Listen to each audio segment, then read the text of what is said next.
दोस्तों नमस्कार, मैं कर्नाटक बोल रहा हूँ। करु और नाडु के संयोग से बना शब्द कर्नाटक, अर्थ है काली और ऊंची भूमि वाला प्रदेश कर्नाटक। कुदरत के करिश्मे के तौर पर सदियों से पहचान रही है मेरी, लेकिन अभी मौजूदा सरकार में मेरी पहचान 40% के कट कमीशन वाले राज्य की बनकर रह गई है। देश दुनिया के किसी कोने में जैसे ही कोई 40% कहता है, सामने वाला बिना कुछ सोचे समझे कर्नाटक बोल देता है। बम्बई सरकार में मेरी यही पहचान बनकर रह गई है। हर जगह 40% के कट कमीशन का गंदा खेल। सड़क, स्कूल, सरकारी ठेका, सरकारी नौकरी, अस्पताल, पुल, शमशान, कब्रिस्तान, सब जगह सरकार को 40% का चढ़ावा चढ़ाओ, अपना काम बनाओ। ठेकेदारों की संस्था ने सार्वजनिक तौर पर कहा कि मौजूदा बम्बई सरकार 40% कमीशन लेकर ही ठेके का काम आवंटित करती है। निजी स्कूलों की संस्था ने तो 40% कमीशन के मुद्दे पर सीधे देश के प्रधानमंत्री श्री मोदी से गुहार लगा दी, लेकिन नतीजा वही हुआ जो कातिल की अदालत में इंसाफ की गुहार लगाने पर होता है। KS Ishwarappa, who demanded 40% commission from Santosh Patil. ಅದ್ಯಾರ್ಯಾರು ಮಂತ್ರಿಗಳು, ಅದ್ಯಾರ್ಯಾರು ಅಧಿಕಾರಿಗಳು, ಎಷ್ಟು 40% ಕಮಿಷನ್ ಯಾರ್ಯಾರು ಕೇಳಿದ್ದಾರೆ? Dingoleshwara Swamiji has accused the government of seeking commission from the mutt. So civil contractor Santosh Patil, he died by suicide on Tuesday. His body was found with a suicide note in a lodge in Udupi. He named Karnataka minister in the suicide note. He alleged that the minister and his associates demanded 40% cut money. Mumbai सरकार में मंत्री रहे KS Eshwarappa का मामला तो सबसे शर्मनाक है। उन पर दिवंगत संतोष पाटिल नाम के एक ठेकेदार ने सुसाइड से पहले साफ साफ आरोप लगाया कि उनकी मौत के जिम्मेदार KS ईश्वरप्पा हैं। डैमेज कंट्रोल के तहत ईश्वरप्पा को मंत्री पद से हटा दिया गया।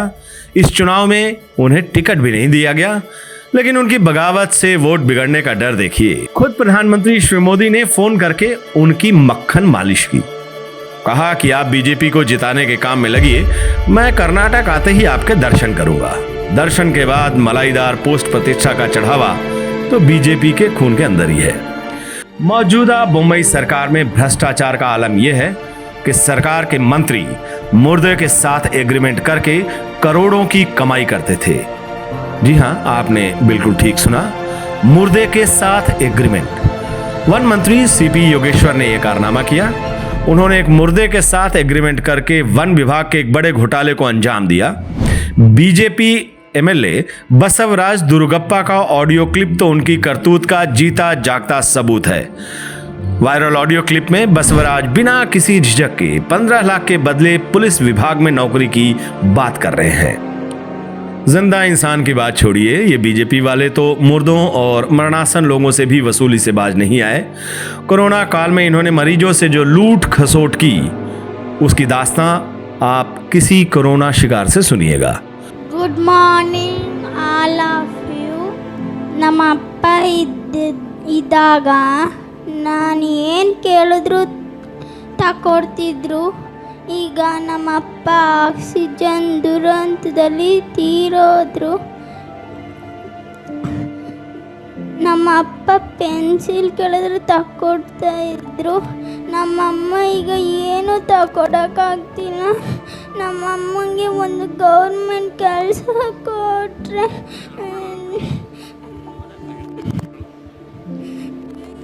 ನಮಗೆ ಓದೋಕ್ಕೆ ಸಹಾಯ ಮಾಡಿಕೊಟ್ರೆ ನಾವು ಓದಿ ಡಾಕ್ಟ್ರ್ ಆಗ್ತೀನಿ.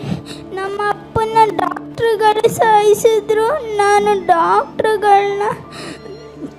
ಡಾಕ್ಟ್ರಾಗಿ ಜನರ ಸೇವೆ ಮಾಡ್ತೀನಿ. ಮತ್ತು ನಮ್ಮನ್ನ ಆಂಬುಲೆನ್ಸಲ್ಲಿ ಕರ್ಕೊಬಂದಿದ್ದು ಹುಡುಗನು ಗೋಗರ್ದ. ಆಮೇಲೆ ನಮ್ಗೆ ಅಡ್ಮಿಟ್ ಮಾಡ್ಕೊಂಡ್ರು. ಬೆಡ್ ಏನು ಕೊಟ್ಟಿರಲಿಲ್ಲ, ಸ್ಟ್ರೆಚರ್ ಮೇಲೆ ಮಲಗಿಸಿದ್ರು ಸರ್। अस्पताल में एक बेड, ऑक्सीजन के एक सिलेंडर की खातिर मरीज और उनके परिवार वालों के कपड़े तक उतरवाने पर तुले थे ये बीजेपी वाले। पैसा पैसा पैसा, यही है बीजेपी की नीति और नियत। पब्लिक से पैसा लूटो, चुनाव में फूंको और किसी भी तरह कल बल छल से सत्ता हासिल करो। शुरू से बीजेपी की यही चुनावी राजनीति रही है। इस चुनाव में भी वो इसी नीति पर चल रही है। पता है मुंबई सरकार में मंत्री रहे रमेश जारकोहिली ने एक चुनावी सभा में क्या कहा? अगर हम आपके वोट का 6,000 रुपए ना दें तो हमारे उम्मीदवार को वोट मत देना। एक वोट की कीमत 6,000 रुपए। सार्वजनिक मंच से ऐलान, न कोई लुकाव न कोई छिपाव। शर्म हया या नियम नैतिकता की तो बात ही बेकार है इस बोम्मई सरकार में। इस बीजेपी सरकार ने सबसे ज्यादा चोट मेरी सांप्रदायिक सद्भाव और सामाजिक समरसता पर पहुंचाई है। सदियों से हर धर्म और जाति के लोग मेरी सरजमी पर सद्भाव और प्यार मोहब्बत से रहते आए, लेकिन इस बोम्मई सरकार ने मेरे अपनों को जाति और धर्म के नाम पर बांटने के लिए क्या कुछ नहीं किया। धर्म के नाम पर हत्याएं तक हुई मेरी जमीन पर। क्यों? ताकि आम लोग रोजी रोटी की बात नहीं कर सकें, विकास की बात भूल जाएं, आने वाली तमाम नस्लों और फसलों की बात भूलकर जाति और धर्म के बेफजूल बातों में उलझे रहे। आपको याद है बीजेपी के शीर्ष नेतृत्व ने विकास के मुद्दे पर क्या कहा था? कहा था डबल इंजन की सरकार होगी तो विकास की गाड़ी सर पर दौड़ेगी। हकीकत में क्या हुआ? देश की आईटी राजधानी बेंगलुरु की तमाम आईटी कंपनियों को सरकार को चेतावनी देनी पड़ी कि डबल इंजन की सरकार की यही रीति नीति रही तो वो अपना बोरिया बिस्तर समेट कर किसी और राज्य में शिफ्ट हो जाएंगे। बाकी उद्योग जगत का भी यही हाल है। किसान भूखे मर रहे हैं, व्यापारी और श्रमिक अपनी बदहाली पर रो रहे हैं, लेकिन बोम्मई सरकार की सेहत पर कोई असर नहीं पड़ रहा। बोम्मई सरकार के भय, भूख और भ्रष्टाचार की दास्तां को यहीं विराम देता हूं। दरअसल अगर उनके काले करतूतों की सिलसिलेवार तरीके से चर्चा करने लगूं तो समय भी साथ नहीं देगा। अभी समय की मांग है सत्ता परिवर्तन का। चुनाव सिर पर है। आपके पास मौका है इस भ्रष्टाचारी सरकार से निजात पाने का, बोम्मई सरकार की काली करतूतों की सजा देने का। 10 मई को घर से निकलिए, हाथ का साथ दीजिए, उसी हाथ का जिसके राज में मैं सुख, शांति और सुकून की सांस लेता था।